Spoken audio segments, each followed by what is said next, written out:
Tudo que tem o lado bom, tem o lado ruim também na vida. Nada é de graça. Tudo tem o seu preço e as consequências. Oi, tudo bem com você? Eu sou a Lua Meia do canal Japão Sim ou Não. Para mim é sim e para você é sim ou é não. Mas de uma maneira geral, a maioria, não estou dizendo que são todas. Então, a gente tem aqui alguns costumes que a gente não estava acostumada no Brasil. Algumas coisas, não só no Japão, mas pelo fato de ser mulher mesmo. Tipo, ter que aceitar que o salário dos homens aqui é mais alto do que o nosso. A sociedade é machista, embora não pareça. A gente tem que aceitar, quando a gente está trabalhando em algumas fábricas, talvez não sejam todas, que a gente tem que participar do rodízio de fazer o chá, de fazer a limpeza, de limpar a mesa, de recolher o lixo. Esses serviços, assim, considerados domésticos. Se você mora numa casa e tem que participar da associação de bairro, que é o Jichikai, bom, isso não é obrigatório, mas muitas vezes eles pedem para ser membros. Muitas vezes sobra pra gente ir lá participar das reuniões e tal, porque o marido está ausente. Quer dizer, está trabalhando. E a mesma coisa no dia da limpeza do bairro. A escala ou o rodízio da limpeza do lixo. A gente joga lixo, sempre tem um lixo ou outro para jogar, em dias marcados. E geralmente só na sexta, que se não me engano, a maioria, né? No Japão não precisa jogar o lixo, então todo dia a gente tem que ir lá dar uma olhadinha quando é a semana da gente de fazer a limpeza. A educação escolar, as tarefas, sempre acaba assim, sobrando pra gente dar uma olhadinha. Coisas da escola, participar do PTA, que é a Associação de Pais e Professores. Quando a gente é escolhida ou sorteada, as compras, a faxina, os afazeres domésticos. Se a criança estiver fazendo algum cursinho, tipo natação, aulinha de inglês, a gente que tem que ficar nesse leve e trás. Gente, tem tanta coisa assim, uma infinidade. E nem todos os maridos são assim, ausentes e atarefados. E nem todos os maridos são assim, ausentes e atarefados.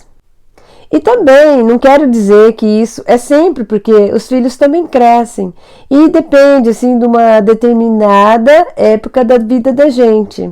Mas no geral eu tô falando dos maridos povão assim que nem eu, simples de cacegues. E aqui no Japão tem um jantar de confraternização no final do ano em dezembro que a gente chama de Bonenkai. E nesse encontro só pode ir os funcionários dessa empresa.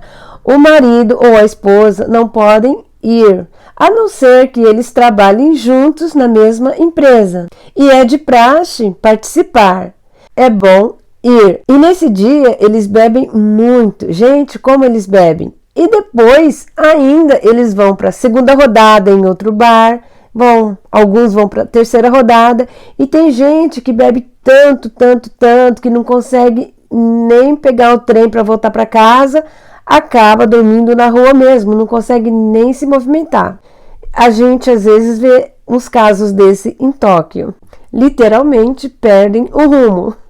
E vira e mexe tem esses encontros happy hour dos homens, em que o seu marido também pode ser que esteja incluído. E a gente, recém-chegadas do Brasil, casamento novo, a gente não entende esse lado, essa cultura do Japão. E a gente fica com aquela ciumeira, aquela desconfiança. Mas depois, com o tempo, a gente vai se acostumando, que a gente vê que é coisa de cultura. Gente, esse país aqui é um paraíso para os homens. Eles têm várias, inúmeras opções de diversão noturna, entretenimento. E tem mulherada de baseada, assim, de tudo quanto é país. Basta abrir a carteira. E a gente lá, inocente, esperando o amado chegar em casa para jantar. E aqui, os homens trabalham duro, muitas horas. E às vezes a gente tem um marido, mas é um marido ausente. Eles trabalham tanto que às vezes eles chegam assim, passa um tempo, não tem mais nem o que conversar, não tem assunto. Porque a vida deles é só aquela rotina, trabalho, muito trabalho na fábrica, aquele trabalho repetitivo. E só chega em casa, passa uma horinha, já tem que dormir, acorda muito cedo, sai muito cedo. Então vai acabando o assunto. Daí você já fica estressada, fica achando coisas onde não tem. E você fica muito estressado. Ai, gente, pelo amor de Deus. E quando você vai no médico para confirmar uma gravidez e o médico fala: parabéns, você vai ter ou você vai tirar? Eu acho que já aconteceu com muitas de nós, porque aqui não é como no Brasil. E isso pode ser ruim para muitas, para outras não. Enfim, é coisa daqui da cultura deles, diferente da nossa, que é bem religiosa. Enfim, tem uma infinidade assim de coisas aqui no Japão. E se você tiver a cabeça meio sistemática, um pensamento sistemático, você vai sofrer mais. Então eu acho que tem uma infinidade de coisas ruins quando a gente é mais sistemática, a gente assim segue muita regra. E ficar cansada fisicamente e mentalmente aqui é muito fácil. Uma série de coisas juntas acaba deixando a gente deprimida, ansiosa. Então é isso, meninas. Tem o lado ruim, né, de morar no Japão, mas tem o lado bom também. Se você não assistiu esse vídeo, assista, tá? Então, compartilha, comenta. Se você ainda não é inscrito ou inscrita, se inscreva, quer dizer, inscrita. Se inscreva, tá? E a gente vai ficando por aqui hoje. Então, até mais e obrigada por assistir esse vídeo.